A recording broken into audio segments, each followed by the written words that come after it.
Now that you have identified your risk, and again, it doesn't really matter how you identify your risks. We just use an interview, but it can be any way, any other way. You need to create the risk in Rumba. So we recommend that you create your first risk, a bit like a dummy risk, as we have done in the other modules. This will help you to familiarize yourself with all the fields and the forms and so on. And once you kind of understand how the whole process works, you just go on and create further risks. If you're planning to create risks using spreadsheets, using CSV imports, we will cover that as well a bit later on. Again, rather than maybe once you create one risk, doing the clicks and using the forms, perhaps it's good to create another risk, dummy risk, using those CSV files, so you kind of, again, practice a little bit on how that is done. So what we have here is a risk. Typically, once we identify a risk, what we tell the person we interviewed is that we will document the risk to reflect the reality, to reflect what was discussed as much in detail as possible. And once we get that done, then they will come into Rumba and provide their feedback as to say, well, now is a starting point. From now onwards, we need to follow up the risks and all the solutions we have proposed for that risk. So the idea here will be that then we create this risk. I'm not going to create every business unit. I'm just going to focus on creating this particular risk that we have identified here. Remember, to create this risk, we need to go module by module. So we go from the top all the way to the bottom. We start with the business unit. And for that, we go to organization, business units. We're going to add a risk. We have the name of the business unit, which will be finance. No description. I never use the description field. I prefer to have a good title so I have less to maintain. And the business unit contact will be the finance team. Now you should have your finance group already there, because you should have done that early on when we started implementing Rumba. All your departments should have a group, and that will be all you need. We could create a process. Remember, the risk we are creating is an asset type of risk in this demo video. The process we're following here is nearly identical for third-party risk or business risk. Yeah, just go and create one process. I'm going to the process tab. I'm going to add one of these processes. So create invoice. The business unit to which the process is attached to is finance. The name will be to create invoice. No description. RTO, MTO, and revenue per hour. I'm going to leave those in 0 now. And I'm just going to go and save. And again, I could go on creating all business processes. Remember, you shouldn't go too wild in the number of processes you create. The idea is to give an overall understanding of what the business unit does. Of course, you don't want to forget anything, but it doesn't have to be millimetrically precise, at least not for a Rumba. Now that we have the business unit, the next step, we will create with what? We will create an asset. Now, I'm not going to create every single asset, because all I want to do is to document this risk. This is lose money because we don't know who has what permissions on our banking application. So the asset for this risk will be the banking application. So I'm going to focus only on that asset. So I'm now going directly into assets. I'm going to add an item. The risk is, sorry, the business unit will be business finance, and the name of the asset will be banking applications. Yeah. Now, some people might say, well, you could have created here 10 assets, HSBC, Citibank, Deutsche Bank, and so on and so forth. Or you just rather create what we call an asset class. This asset here will make it obvious that we're talking about these banking applications. If someone wants to know what banks the organization is operating any day of the year, you need to go and ask finance, because that's the people they actually know. It's impossible that GRC keeps the inventory of the entire organization. GRC departments typically are too small, have very little budget, and it's impossible for one to know these things. And this is why we do not recommend using a Rumba as an inventory tool. Description, I don't use it. Asset reviewer contact, that will be finance, because that's the people we work with. GRC contact, that's us. The type of asset, well, this is software, and these types can be adjusted. You can create further types if you want. I'm going to show you how later on. Potential liabilities, none. Next review date. Remember, we review assets the same way we review policies and risks. You want to review your assets as frequent as needed, right? If you don't trust on the asset, perhaps the asset changes very often, then that review should take place much more frequent than if you trust the asset and it's a fairly stable piece of asset. For example, a building or an office is very unlikely it's going to go away. Now I'm just going to put a date. I'm going to put 26, so 2 days from now, and I'm going to save. Now a few more comments on the asset module. If you want to add more types, you need to go to settings and you go to asset types, and these types are the ones that I just mentioned before. We choose software, but you can go and rename these types and you can add new types if you want. You can set classifications. These classification of assets, they're really only useful if you're going to use Margarit as a risk calculation method. Otherwise, it's not really useful, at least for a Rumba. We have labels, and these labels, they refer to the labels that you use on the policy module. It's a mystery to us why this setting is here on the asset module when this is actually used only on the policy module. So these things are like confidential and internal and these kind of things. Now we have our asset created. Let's move on. With whom? I'm going to create a third party just so you know how it looks. I'm going to create one called banks. So third parties are here. Remember, we don't need third parties before this risk because we're going to create an asset risk. Third party modules, very straightforward. I'm just going to go and add one, and it's going to be called banks. No description. Third party contact, again, that will be it will be finance. And the type of is a supplier. You can't modify the options you have here under type. Those are fixed. We have our third party. Now we're going to put under what rules. That will be Sarbanes-Oxley. And now I'm going to liabilities. We're going to create this liability called Sarbanes-Oxley. No description. Contact will be finance. Risk magnifier, please remember this value here. The idea, as we explained already, is that you can use these magnifiers if you want. It's completely optional. You can leave the value on 0 and nothing will be affected on your risks.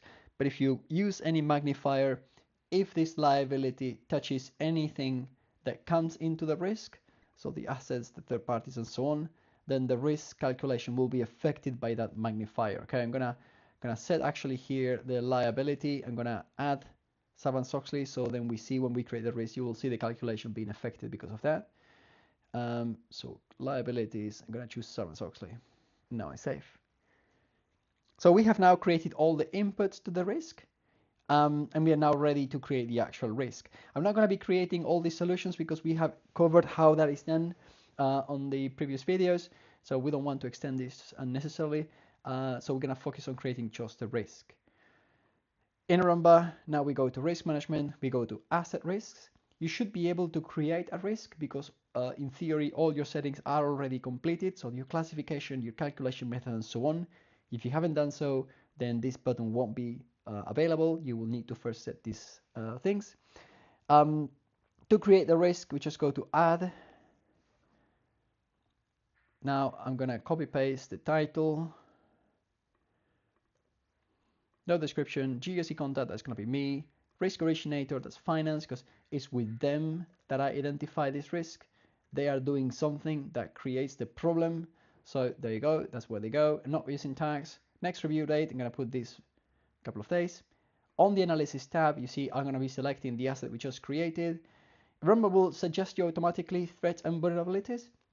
This comes from the database of threats and vulnerabilities. Most of them times not precise, not very precise. This doesn't apply. Maybe applies. No, no, no, no, no. There you go. I like these three, and like into like a flies, and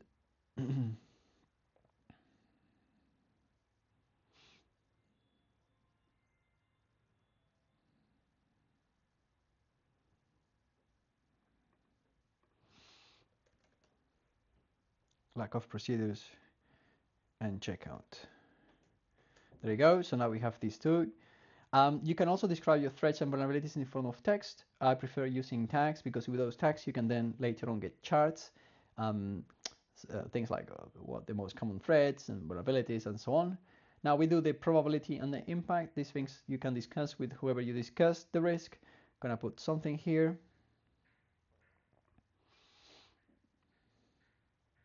Now if you look at the math, we said medium and low, so that will be this part of the equation, 2 times 1, but then we see multiply 10, and this 10 is here because this asset is linked to a liability called Sarbanes-Oxley, and that liability has a magnifier of 10. If you don't want your calculations to be affected by liabilities, magnifier, sorry, you can put 0 on that liability magnifier, and then that piece of the equation will go away, yes, and leaving you only with number 2. Asset treatment here, these are the 4 options. We agree that we want to mitigate. Again, we're not going to create all the solutions because we explain a lot in previous videos how to do this. And now what we need to do is just to classify this risk. So the probability will say it's low, and the impact will be medium. And again, the calculation will be done. Remember, the liabilities will also be there. Now we just go on and save.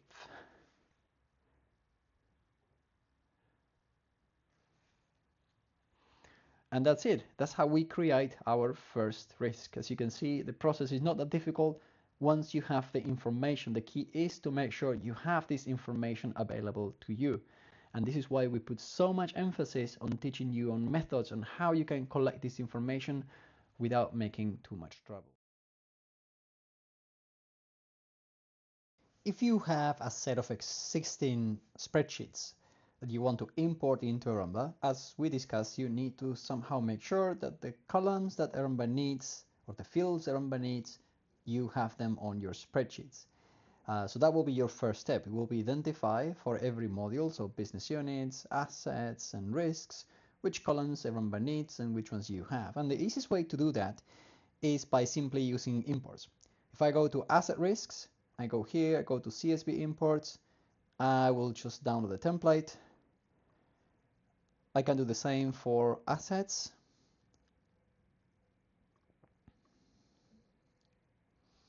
Download the template. You can't import business units with CSV files. The reason we have limited this is to make sure that no one goes and creates 1 million business units. Remember, if you do that, the top of your triangle gets too wide and then the whole thing becomes unmanageable. So you can't import them using CSV files. You can import third parties if you want, and liabilities, again, they don't have a CSV file. Oh, actually they do have a CSV file. So the only one that doesn't have a CSV file is a business unit. So you need to create a business unit by hand doing clicks, then the rest can be done using CSV files. Now once you download those templates, you need to load them into a spreadsheet. I'm gonna import them here. Now I have my 2 CSV files. So one is for assets. I'm going to simply do this and this. Now what you need to do is, this will be called assets and this will be called risks. What you need to do now is basically complete the CSV file. As any other CSV file in Arumba, you need to just follow the instructions in here.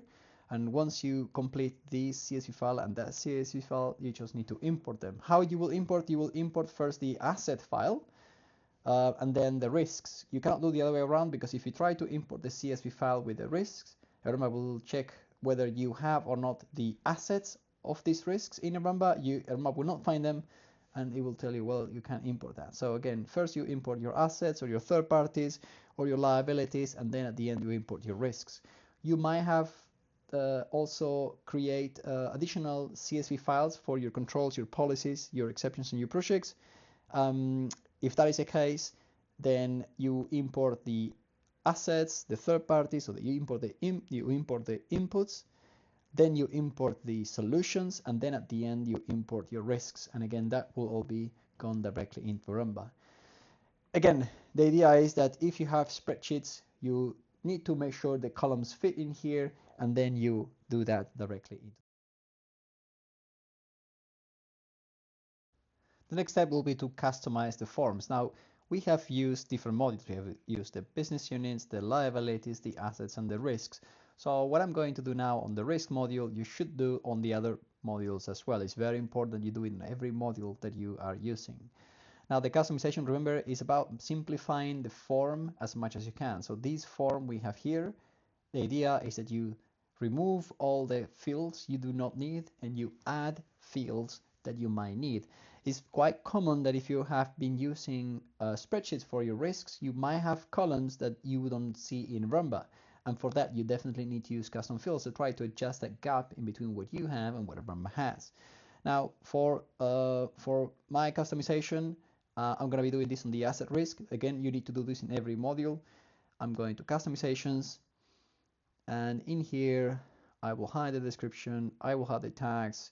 I don't use the threads and vulnerabilities in the form of text. I use it on the form, no, sorry, I use them in the form of tags, not in the form of text. And then the rest remains as it is. You might want to create perhaps a status of the risk, like open or closed or pending, and you can again do all that with custom fields. You just use a drop down. So again, that will be the customization that is expected you to do in every involved model. So that will be the assets, the business units, the liabilities, and so on and so forth.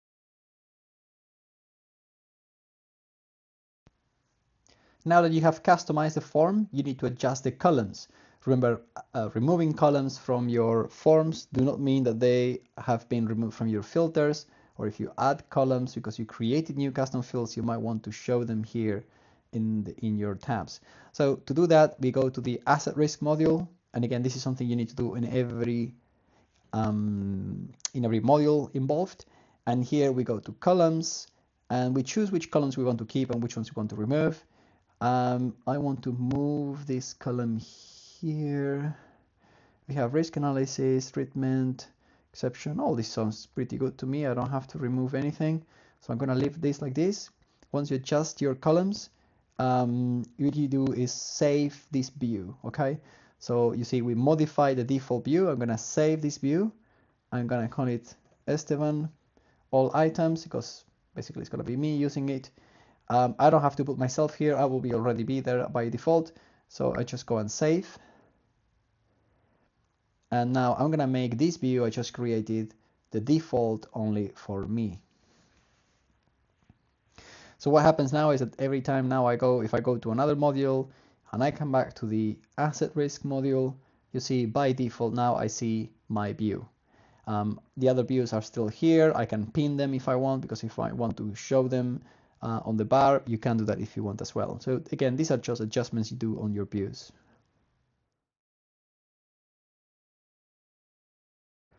Once you have your view, you need to set the default view for all other users. Now imagine that you are letting other people come into Rumba and see what your risks are and so on. You want them to see a view that is basically, good for you. To do that, I'm just gonna clone my view. I'm gonna duplicate, and I'm gonna call it everyone. Edit and view access. And view access only, I'm going to say all users can actually view this thing. It's only me who can modify it. And I'm going to save it. So now I have created a clone of my view, because my view is pretty good. I think that will be good for everyone else. And I will set this as default for all users.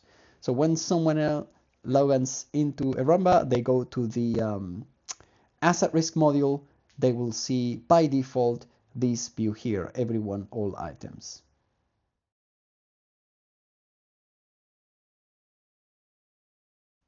Once you create your risks, you might want to know how to manage reviews. We just created this risk in here as part of this episode. After creating the risk, what we'll typically do is we will pull a report from the risk. So I'll get a system report. I will export the report as a PDF. And with that PDF, what I will do is I will include it on my base review. So this will be the report that in theory represents what was discussed on this risk. I will export this as a PDF and I will include that into my reviews. When you create a risk, you will always get 2 reviews, the same process as with the policies or the assets. The initial review will be the one on the top.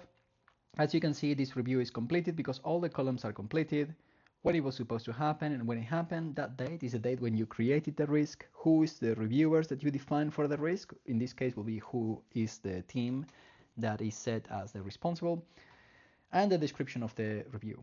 Now, when you're looking at this, what I will do is I will attach as comments and attachments, I will attach that PDF, and then I will ask the finance team in this case to give them their feedback. Yes, everything is as we discussed. Let's see how we move on until the next review. And on the next review, basically what I will do is the same thing.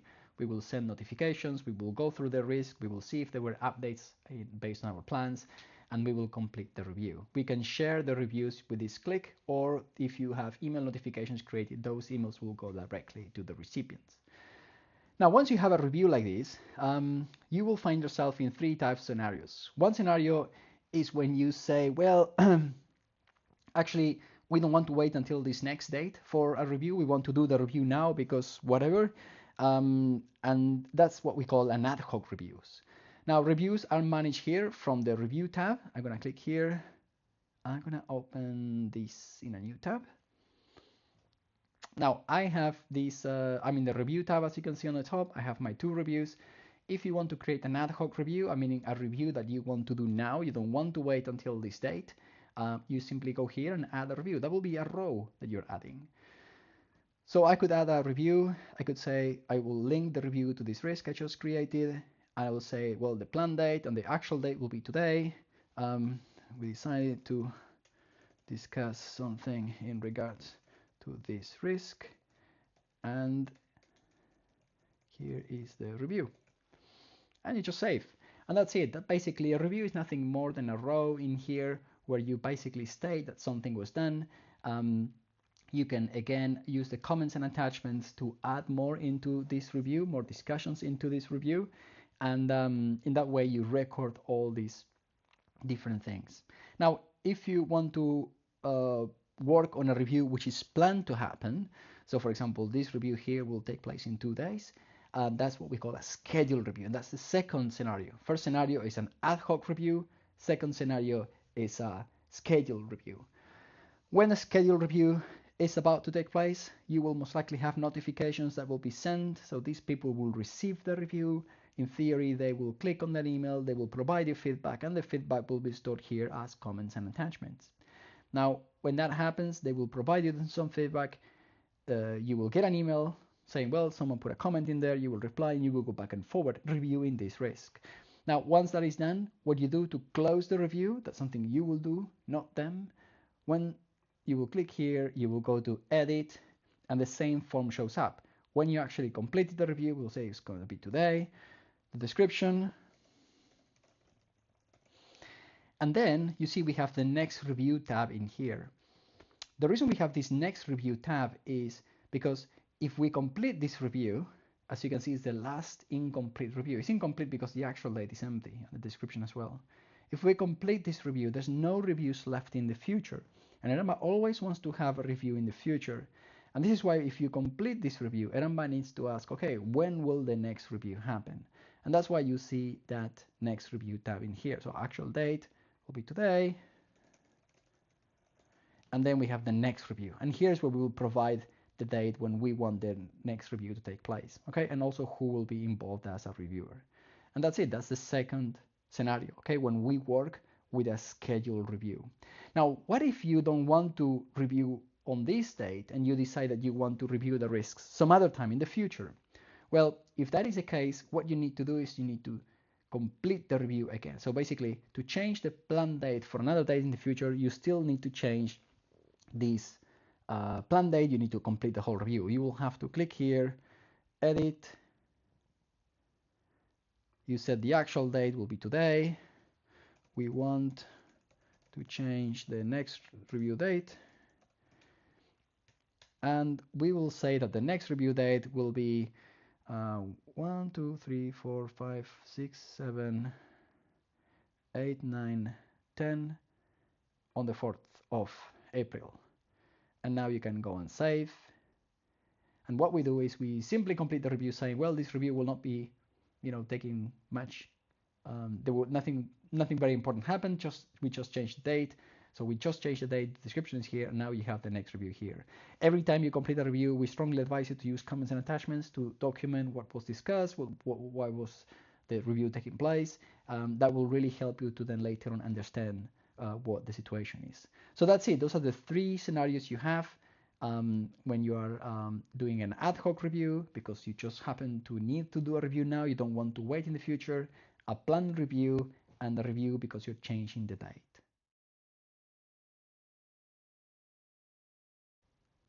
A very popular notification that you will definitely want to have is a bit of a report. Is imagine you go to your module, let's say to the asset risks, and you want to have a report sent to you with all the reviews that have to be reviewed, by the way, in the next couple of weeks, or the ones which have been they were supposed to be reviewed in the past and they haven't been reviewed.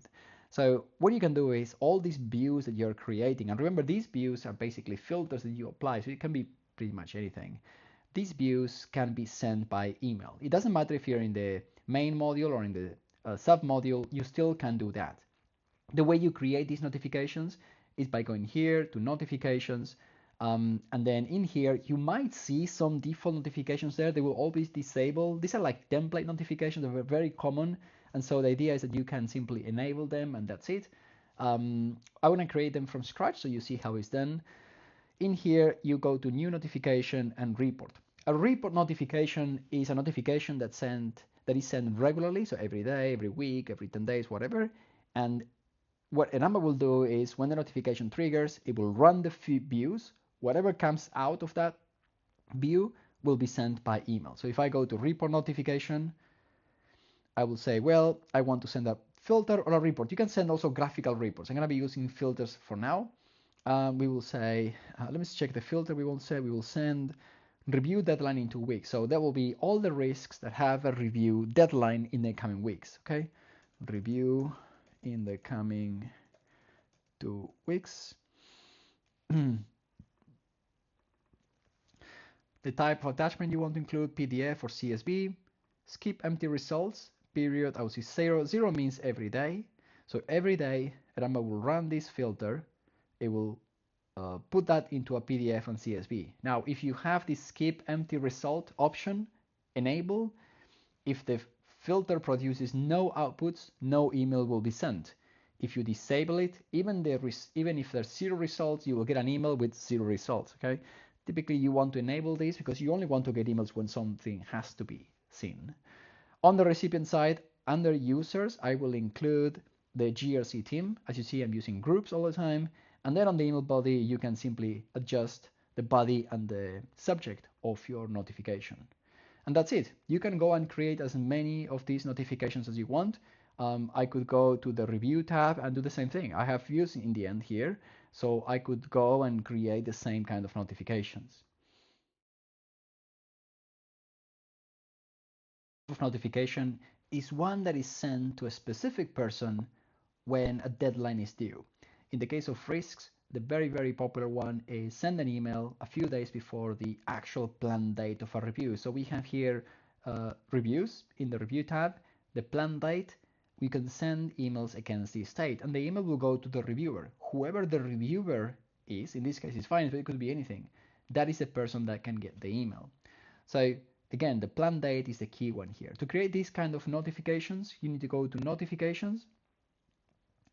As you can see here, we have a few templates already created. This is meant to simplify your life a little bit when it comes to notifications. I could simply enable one of these, but I'm gonna create one from scratch so you see how the process is done. What you need is a warning notification. In here, I will choose that 10 days before the deadline, I want the email to be sent. You could send webhooks as well if you want to send API calls, but we're just going to do emails now. On the recipient side, remember, we want the email to go to the reviewer role because this notification applies to all reviews. You don't know who the reviewer will be. And so you rather want to point this to the reviewers. Okay, you put on CC if you want the risk GRC team as well. So in that case, you're also on CC. Now, on the email body, we have the body of the email.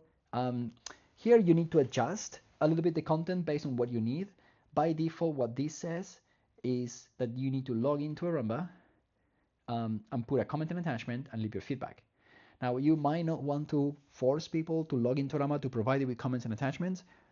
You might simply notify them of the deadline that you're going to meet them and do this together. It's entirely up to you. You can adjust these bodies in any way you want. As you can see, you have macros in here. And these macros come from these settings in here, okay? The URL that you have here points directly to the review that needs to be done, and it's this link in here, the item URL. Now with this you can save, and that basically you can create as many of these notifications as you want. There's different scenarios that you can apply. Now think about it. Now the person will log into Ramba, put a comment and attachment. So how do you know that someone put a comment and attachment in there? For that you need a comment and attachment notification, which is this type here. So anytime a comment or an attachment or any of them is created, you want to send an email. On the recipient side, just put the same people. And then again, you can adjust the top subject or the body of the email, okay? And that's it. Now, when someone logs in, provides you comments and attachments, you will get an email, you will reply to that, they will get an email, you will go back and forward until the review is completed, in which case you will go and complete the review as we just explained in these videos. You created the notification, we want to test it, right? And this is why you need to make sure that when you create the reviews, try to create a review that will expire, let's say, so if today is 24th of March, that the review expires on the 26th, right? Because you need to wait until tomorrow on the 25th when the email will be triggered, 1 day before your deadline. Or if it's 10 days, just do the math, right? To make sure that you follow on that. The second thing you need to make sure to test the notifications is the recipients. We are working now with finance, but remember, finance has no one inside. There's no user account inside the finance group. And this is what you need to do is you use a dummy account. Remember, dummy is the account we use for testing all these things you need to do now. Go to user management, select your dummy account, and make sure that dummy is a member of the finance group. And you're just doing this temporarily, just to make sure your notifications work fine. So we see here we have the dummy account, and what I did is I just included on the finance department. You also need to have access to the groups that allow you access to the risks. So you see dummy is member of the, let's just edit the account, make sure all the permissions are correct. Here, edit. So dummy is member, can see exceptions, comments and attachments, we will need it. Projects, policies, controls. Well, dummy needs access to the risk module. So we need to include also the risk permissions, okay? So now dummy is member of the finance group and has access to all risks and the reviews, which is what we need to test the notification. Once you have all that, the notification will trigger the day after. And yeah, the idea here is now to see how that email looks like and what happens after the email arrives.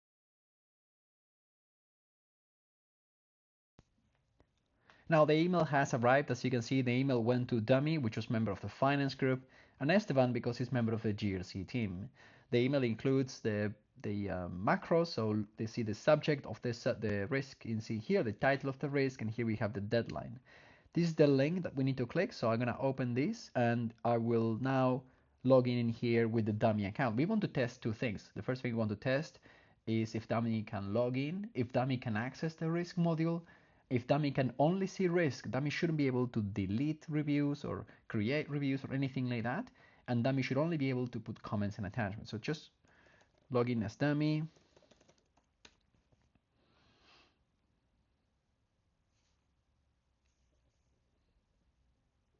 Good.